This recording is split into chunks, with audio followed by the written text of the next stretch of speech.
Мен Бұлбұл Кәпқызы, этнограф, Қазақстан қолөнершілер одағының мүшесі, кигіз үй танушы, мәдениет танушы, осы халқымыздың ұлттық өнерін қолдап жүрген, зерттеп жүрген, соны жасап жүрген, түп нұсқа техникасын бөлмей, бұзбай, ешқандай жаңа заманға сай ғып жасап жүрген қыздарыңыздың бірімін. Осы алаша тоқу өнерінен ЮНЕСКО-ның сертификатын алған, сапа белгісін ұтып алған бұл өнерді әлемге танытып жүрмін. Ал енді бүгінгі таңда мен Асылтас грант жобасына қатысып отырудағы мақсатым осы ұлттық құндылығымызды, өлшеусіз өнерімізді, қазақ халқының, көшпенділердің өзіне тән деген осы өнердің түп нұсқасын дәріптеп, жасап, насихаттап, жастарға үйретіп, болашақ келе жатқан буынға жеткізу менің мақсатым.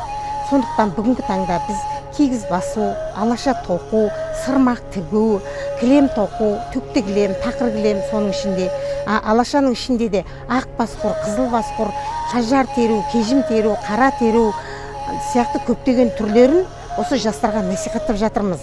Ендігі бүгінгі таңдағы менің мақсатым осы грантқа қатысу арқылы болашақ жастарға осы дәстүрдің озығы бар, тозығы бар дейді ғой.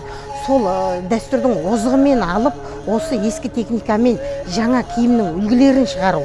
Мысалы, жадағай, қазақтың ұлттық шапаны. Сол шапанды қалай тігу керек, осыған қандай тесма, қандай ою өрнектер салу керек, және де қасаба әйелдердің бас киімі.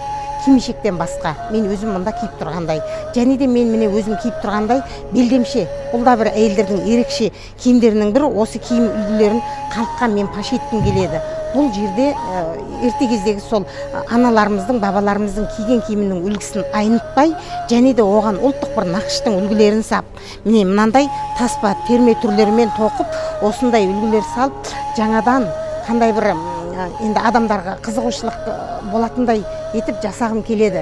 Біздің қазақ халқының өнері жалпы шет елде де, басқа мемлекеттерде де өте мақтанға тұрарлық керемет өнер.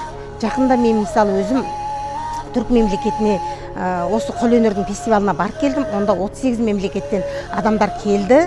Ол жерде де біз қазақ халқының қолөнері қандай екенін, осы термебаудың тоқу техникасы түрлері қандай екенін мен барынша насихаттап келдім.